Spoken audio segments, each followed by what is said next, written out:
Akhirnya kita sampai ini di kantor DPP PSI Dharma kayak gini. Adem ya, beda sama yang tadi kita panas-panasan. Boleh dong diajakin tur? Oke. Ini nuansanya putih merah gitu ya? Heeh, hitam. Oh, merah putih hitam Iya. warnanya PSI. Iya. Oh, Jadi oke. kan merah, putih, hitam. Makanya Kan? kayak hitam ya, bukan merah pakainya. Boleh dibolak-balik, yang Boleh, penting boleh. ada elemen itu. Oke. Nah, Ada apa aja sih kantor DPP PSI? Jadi ini kan lobby sekaligus di sini ruang serbaguna kita ya. Jadi ini suka dipakai rapat juga. Pas kalau ada acara pernah di sini, ada wayang aja pernah di sini. Serius? Terus sekarang ini lagi dipakai sama tim administrasi verifikasi. Bro dan sis, mau halo-halo? Kirain tadi lagi mahasiswa ada ujian, Oh, gitu. bukan ya? Gitu. Verifikasi untuk ini ya, proses pendaftaran Iya. pemilu ya. Terus ini bisa buat ruang olahraga juga. Ini kan ada meja pingpong. Meja pingpong loh. Meja pingpong merangkap meja kerja. Oke. Terus ini kalau di kan ada OHP ya. Hah? Jadi kadang-kadang juga pernah sore-sore ini zumba di sini. Kan kalau udah stres karaoke. Tingkat tinggi ya, soalnya stresnya ya, stressful ya. Gitu. Liatin data terus seperti ini. Ini yang dikerjakan adalah sedang memverifikasi soal dokumen-dokumen. Dokumen-dokumen. Bicara soal 2024, ini kan lagi rame ya ngomongin partai 2024. Pada koalisi sana, koalisi sini. Kok PSI belum ada? Ini lagi emang nggak mau koalisi apa lagi Ya, gimana? kita komunikasi politik jalan kok, silaturahmi jalan. Tapi kan seperti kata Pak Jokowi, ojo ke susu. Tapi kan perlu dibina. Komunikasi doang cukup. Nggak Komunikasi- pakai declare bahwa gue gabung sama sana, gabung sama sini. Belum. Jadi PSI kan punya yang namanya polling, kita sebutannya rembuk rakyat. Jadi kita di situ bikin polling, kita tanya ke masyarakat siapa yang mereka inginkan untuk menjadi calon pemimpin selanjutnya menggantikan Pak Jokowi. Nah, polling ini belum tutup. Jadi selama pollingnya kita masih buka, rencananya sampai November ya baru kita tutup. Kita belum declare. Jadi karena buat kita harusnya bukan partai yang nentuin saya mau anak saya mau saudara saya mau siapa. Ini kan titipannya masyarakat ya, kenapa harus partai aja yang menentukan, kenapa masyarakat yang nggak ditanya mereka maunya apa gitu. Jadi PSI nanya ke masyarakat. Jadi nanti ketika misalnya sudah ada pilihan dari masyarakat, PSI akan mencoba menawarkan siapa yang mau koalisi sama saya dengan calon ini gitu. Iya, dan kalau calonnya bagus harusnya dia punya daya tawar yang baik ya. Ada 9 Bisa. kalau nggak salah ya? Ada 9. Antara lain ada Pak Erick Thohir, Pak Ganjar, Pak Mahfud MD, Pak Tito Karnavian, ada Bu Sri Mulyani juga, ada Pak Andika juga. Itu semuanya datang dari masyarakat? Dari masyarakat yang diserap oleh kader-kader di kita di bawah, pengurus-pengurus juga. Kalau PSI-nya sendiri, dari 9 itu ngejagain siapa? Ya kita nggak bisa bilang gitu dong, karena kita kan penyelenggara, nanti dibilangnya favoring ke salah satu, jangan juga, karena belum ditutup kan. Sejauh ini, apa sih yang cocok koalisi yang seperti apa yang nantinya akan dilakukan oleh PSI? Yang pasti tidak bertentangan dengan DNA PSI, itu aja yang pasti. Artinya buat kami yang harga mati adalah karena Indonesia ini beragam banget, jadi kita pengen ada kesamaan nilai dalam artian mendukung orang yang punya rekam jejak yang baik, yang bersih, punya integritas gitu kan. Dan yang paling penting tidak main-main dengan politik identitas karena itu benar-benar berbahaya banget, sangat destruktif di saat kita nih sangat-sangat beragam. Apalagi ada survei-survei, kajian akademik yang menunjukkan bahwa sekarang ini antara masyarakat yang punya opini toleran dan intoleran itu sudah hampir 50-50. Jadi kebayang nggak di tengah keragaman kita ini masyarakatnya tidak saling menoleransi, itu kan bahaya banget. Artinya sangat mudah pecah, sangat mudah diadu domba, dan yang paling senang dengan gini-gini orang-orang yang punya kepentingan politik. Kalau kita lihat nih dari Instagram gitu ya, media sosialnya, even media sosial pribadi dari Sis Grace, itu kayaknya kenceng banget sama sosok satu ini. Siapa Akhirnya sih? saya harus sebut Siapa ya, sih? Anies. Kenapa sih kayaknya? Kamu sensitif Kayaknya tuh beberapa kebijakannya kayaknya langsung hajar. Kemarin terakhir ya, Iya. dari PSI akhirnya tidak menyetujui laporan pertanggungjawaban Iya. untuk tahun 2021. Ini kenapa sih kok kayaknya gencar banget gitu? Enggak juga sih sebenarnya, kita di tempat-tempat yang PSI-nya itu ada satu fraksi juga melakukan daya kritik yang sama terhadap Pemprov atau Pemdanya masing-masing. Cuman memang kan DKI ini semua lembaga tinggi pemerintah ada di sini. Media itu semuanya juga adanya di Jakarta. Jadi memang banjir di Jakarta aja beritanya se-Indonesia. Ada orang tabrakan di Jakarta aja beritanya se-Indonesia gitu. Sementara kalau ada peristiwa yang lain lebih besar di daerah lain nggak sebegitu hebohnya. Jadi memang media kita pun memang sangat Jakarta sentris. Nah kebetulan kalau di Jakarta kemarin memang kita punya catatan, memang kita memberikan pernyataan tidak setuju itu ada alasannya yang substansial. Antara lain misalnya terkait dengan Formula E. Ada berbagai hal yang maladministrasi menurut kami. Misalnya Formula E ini untuk komitmen fee-nya kan ada pinjaman yang dilakukan dari Pemprov ke Bank DKI dengan proses yang sangat cepat dan agak tertutup. Nah itu banyak hal yang tidak jelas, ini kan uang masyarakat gitu misalnya. Kemudian terkait masalah yang sangat-sangat krusial kayak air bersih. Itu dananya dipotong dari anggaran hingga cuma sekitar 30-an miliar rupiah. Padahal itu hal yang sangat-sangat penting dan krusial air bersih gitu kan.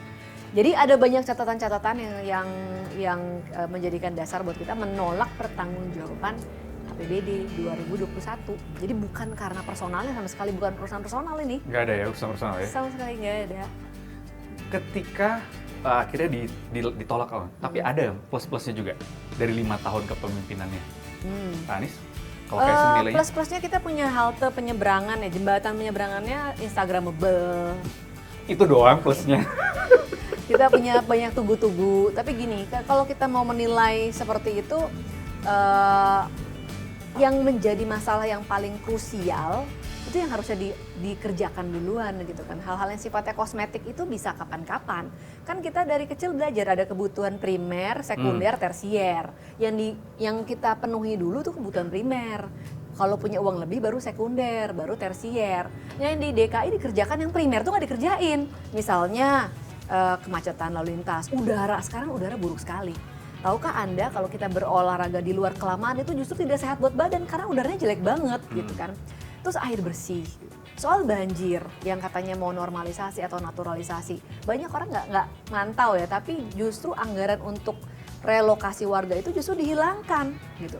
Di saat warganya sudah bersedia untuk direlokasi, jadi pekerjaan naturalisasi dan normalisasi juga tidak optimal. Pengolahan sampah nggak dikerjain, LRT tidak nambah sejengkal pun. Nah yang kayak gini-gini kan yang paling primer. Berarti artinya juga ketika nanti berkoalisi bukan kepada partai yang mengusung Anies? Bukan kepada partai yang mengusung Anies, iya. Baiklah, nanti kita akan lihat dengan siapa PSI. Kita keliling lanjut? Oke, lanjut ya. Mau olahraga atau naik lift? Olahraga boleh ya. Oke, cocok. Ini anak muda memang harus banyak olahraga. Oke, ini konsepnya gimana sih kantor DPP? Karena kalau beberapa saya mencoba datang gitu ya ke kantor DPP, konsepnya kan ya sudah kayak kantor partai gitu ya. Ini kayak bukan kantor partai gitu. Kayak apa ya? Ini kayak kantor biasa aja gitu. Oh, kira kayak kantor startup kira. Oh iya, kayak startup ya. Ya ini banyak-banyak quotes-quotes juga ya. Iya. Ya quotes-quotes ini kan bagus-bagus ya, intinya supaya kita sambil hari-hari tuh mengingat. Ini kan yang pasti sesuai dengan gagasan-gagasan PSI. Jadi kayak itu limits exist only in the mind. Orang bilang kamu nggak bisa, kamu baru, kamu masih muda, itu cuma batasan ini buat orang dalam pikiran. Gitu. Ya supaya semangat aja sih. Semua bisa kontribusi. Favorit nggak di quotesnya? Ini kah paling gede nih soalnya Suhugi? Banyak sih yang favorit. Favorit saya antara lain ada di dalam Gus Dur. Oh, oke. Nanti kita lihat ya. Ada quotesnya apa itu? Quotesnya? Gus Dur banyak ya quotes-quotesnya yang bagus. Kalau antara lain yang saya suka itu ketika dia bilang di atas politik itu harusnya kemanusiaan. Jadi ya kadang-kadang memang politik itu bisa jadi jahat banget ya. Bisa jadi orang yang kita kenal tadinya oke, ternyata setelah berkuasa atau berada di pusaran politik kok jadi berubah gitu. Sehingga dia melupakan hal yang sangat penting, yaitu kemanusiaan. Simple aja sih tapi kerasa banget benernya. Ini lantai 2. Nah, ini lantai 2. Di sini tempatnya ada ruangan saya di situ, ruangannya Giring, ruangannya Tony, dan juga Dea. Nah, ini ruang kerja bareng-bareng juga sih. Di atas juga masih. Nah, ini ada Isyana, ada Sis Danik. Sis Danik wakil sekjen, Sis Isyana salah satu ketua DPP juga, dan kebetulan kita starting PSI bareng-bareng mulai dari sama-sama Isyana dan Dani. Kalau nggak salah 9 ya pendirinya dan ada 9. cewek adalah mayoritasnya. Cewek mayoritas. Cewek-cewek ini mayoritasnya. Perempuan mayoritas. Ih, kenapa sih pada cewek? Kalau tadi udah nanya Mas Kris, mau nanya dong dikit, kenapa sih pengen ke politik? Sis Isyana juga dari jurnalis kan sebelumnya. Tadi Sis Dani dari organisasi, oke lah ya, Dulu deket lah ya. Ketua perempuan satu-satunya dari Ikatan Pelajar Muhammadiyah. Wow, luar biasa. Habis itu belum ada ketua perempuan lainnya ya? Sampai sekarang belum ada. Belum ada lagi. Kenapa ingin ke parpol, ke politik? Siapa dulu? Silakan. Sama kali ya sama Sis Grace ya, bahwa kan sebelumnya kan sama-sama dari jurnalis gitu. Nah, biasa melihat bagaimana politik itu dari sisi wartawan ya. Pada saat tahun 2014 itu kita lihat bahwa sebenarnya ada sesuatu yang bisa kita lakukan, karena segala sesuatu yang ada di kehidupan kita pasti ada hubungannya dengan politik. Segala keputusan yang diambil itu pasti ada hubungannya dengan politik. Sehingga kita lihat kita ingin membawa sesuatu yang baru untuk politik, terus ngobrol-ngobrol dan akhirnya jadi. Ada yang digemesin gitu ya. Kalau tadi kan Sis Grace gemes sama sesuatu, akhirnya terjun aja langsung gitu. Terus kenapa banyakan cewek sih? Cowoknya cuma 3 ya? Di awal-awal. Di DPP. Itu lagi ngumpul ngerumpi-ngerumpi atau lagi arisan mungkin kepikiran sama langsung bikin PSU gitu. Kayaknya ini ya, kebetulan yang banyak punya keresahan itu perempuan-perempuan. Oh, Iya. apa yang diresahkan? Contohnya dulu kan kita di sini ketemu banyak di gerakan anti korupsi, isu-isu interfaith. Hubungannya kita ngomongin korupsi, lagi-lagi kan uang belanja anak. Oh. Pasti kan Oh, itu yang dikorusi ya, secara tidak langsung Secara ada. langsung gitu ya, terus biaya pendidikan macam-macam. Nah, dari kegelisahan itu kita ngeliat kita selama ini teriak-teriak advokasi di luar ya. Tapi lagi-lagi yang nentuin siapa komisionernya, aturannya, bahkan yang ditangkap juga. Ya lagi-lagi dari situ. Ya udahlah, sekalian aja kita siapin perahu yang sesuai dengan ide-ide keresahan. Ih, luar biasa ya ibu-ibu ini ya. Nah, terus kebetulan juga bersembilan ini keyakinannya beda-beda ya. Gitu. Jadi Keyakinan. mewakili semua kebetulan. Toleransinya jadi akan terlambung sih, tersimbolkan sih. Yang Muslim, yang Hindu, yang Buddha, Kristen, Katolik semua ada. Dan kita nggak pernah bermasalah dengan perbedaan kita gitu ya.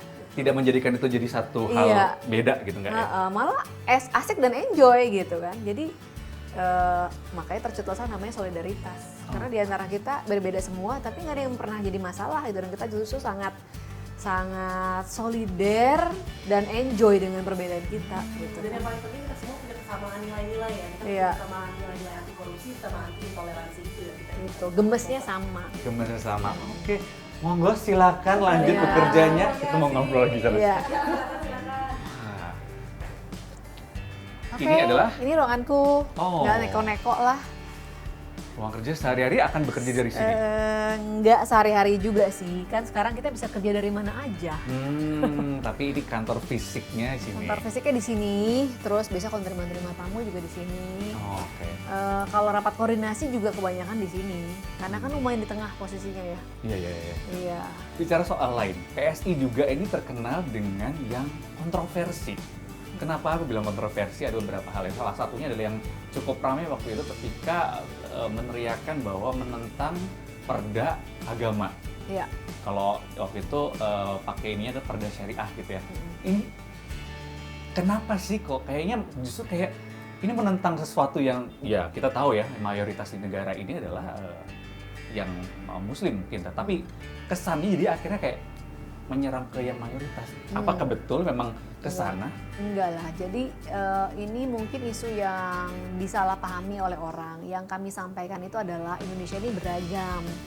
Jadi pemerintah daerah termasuk ke DPRD, Wakil Rakyat itu harusnya membuat regulasi atau produk hukum yang bisa menaungi semua kepentingan. Kita ini beragam banget loh, ya kan? Bahasanya aja ada banyak, keyakinannya juga beragam. Yang diakui negara cuma 6. Bagaimana dengan kepercayaan? Itu juga masih banyak kan?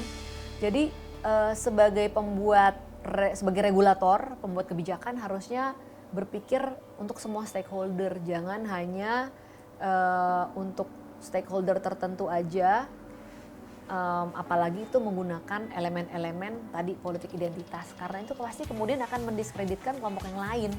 Dan akhirnya ini terbukti dari Komnas HAM ya, dari temuannya Komnas HAM yang dianggap paling sering terjadi kasus diskriminasi itu antara lain pelakunya adalah pemerintah daerah.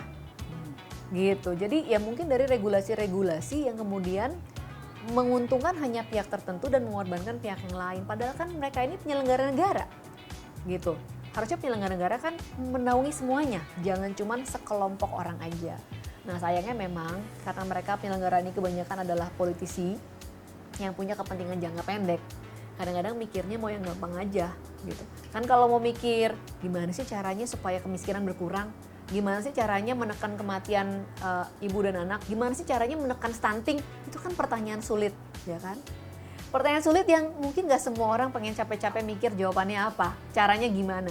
Lebih gampang menjual tadi program-program yang menyenangkan sekelompok orang aja tapi mengorbankan yang lain. Nah ini yang kita suarakan, jangan begitu dong.